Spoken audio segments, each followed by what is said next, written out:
आज की स्टोरी का नाम है फूटा घड़ा। फूटा घड़ा। ठीक है। एक बार की बात है, एक महिला थी जो कि 2 घड़े लेकर पानी भरने जाया करती थी। उसका घर दूर था, वो पानी भरने नीचे नदी में आया करती थी। ठीक है। तो उसके पास 2 घड़े थे, एक को वो सर पे रख कर लाती थी और दूसरे को वो अपने कमर में ऐसे टिका कर लाती थी। ठीक है। जो सर वाला घड़ा था वो तो अच्छा था, उसमें कोई छेद नहीं था, उसमें जितना वो पानी भरती थी वो सारा का सारा उसके घर में पहुंचता था। ठीक है। और वो सर पर भी रहता था। और जो दूसरा जो वो कमर पे रख के लाती थी, उस घड़े में एक छेद था। ठीक है। उसके उसके गर्दन के पास, घड़े घड़े का शेप होता है ना ऐसे, है ना, घड़े का शेप होता है, उसकी गर्दन के पास एक छेद था। तो उसमें पानी तो आ जाता था, मगर वो धीरे धीरे धीरे धीरे धीरे रिसता जाता था, गिरता जाता था। क्योंकि किसी बर्तन में छेद होता है तो उससे पानी गिरता जाता है ना, तो उस घड़े से भी पानी गिरता जाता था। तो क्योंकि वो कमर में रखा होता था उसके, तो वो पानी नीचे जमीन में गिरता जाता था और वो घर पहुंचने तक क्या हो जाता था, घर पहुंचने तक वो घड़ा क्या हो जाता था, खाली हो जाता था, उसमें पानी नहीं रहता था। ठीक है। तो जो सिर वाला घड़ा था वो घर पहुंचकर उसे डेली चिढ़ाया करता था, रोज चिढ़ाता था उसको कि तुम कैसे हो, हमारी मालकिन हम दोनों को पानी लेने के लिए यूज करती है, पानी लाने के लिए, लेकिन तुम कैसे हो, तुम में छेद है और तुम्हारा पानी सारा गिर जाता है, तुम तो खाली घर पहुंचते हो, तुम्हारा तो मालकिन के लिए कोई फायदा ही नहीं है, ऐसा कहता था। और मैं तो सर पे रहता हूँ, मैं पूरा पानी भी लेकर आता हूँ और मालकिन मेरे पानी का इस्तेमाल करती है, ऐसे उसको चिढ़ाया करता था।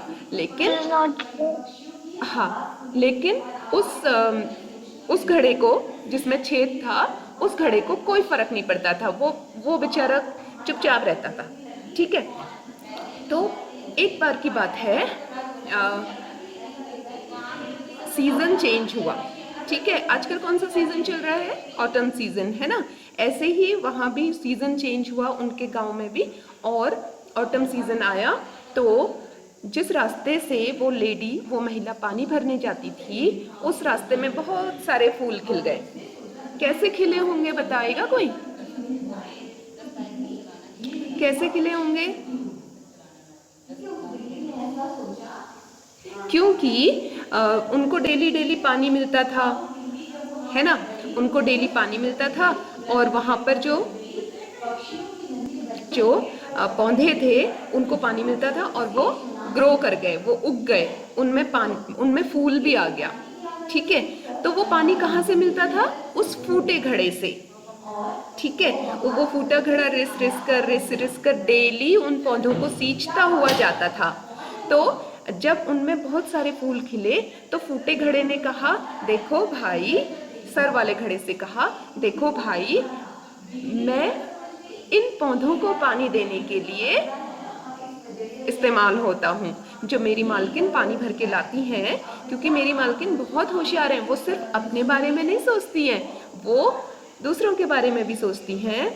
और जब वो पानी भर कर लाती हैं तो मेरे से पानी जो गिरता है वो सारा इन पौधों में गिरता जाता है और उनको पानी मिला तो ये सारे इतने अच्छे अब फूल दे रहे हैं। कितना सुंदर इन्होंने यहाँ का वातावरण बना दिया है।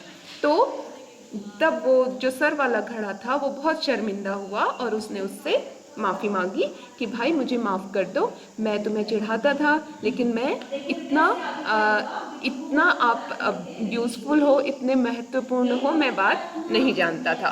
तो इस कहानी से हमें ये शिक्षा मिलती है बेटा कि हमें कभी भी किसी की कमियों की हंसी नहीं उड़ानी चाहिए, है ना। हर कोई परफेक्ट नहीं होता है, किसी में कोई कमी होती है, किसी में कोई कमी होती है, लेकिन सब लोग इम्पोर्टेंट होते हैं, कहीं ना कहीं वो अपना योगदान दे रहे होते हैं। ठीक है। तो आप भी इस कहानी से सीखिए और इसको अपने जीवन में लागू कीजिए। Thank you. आपको ये कहानी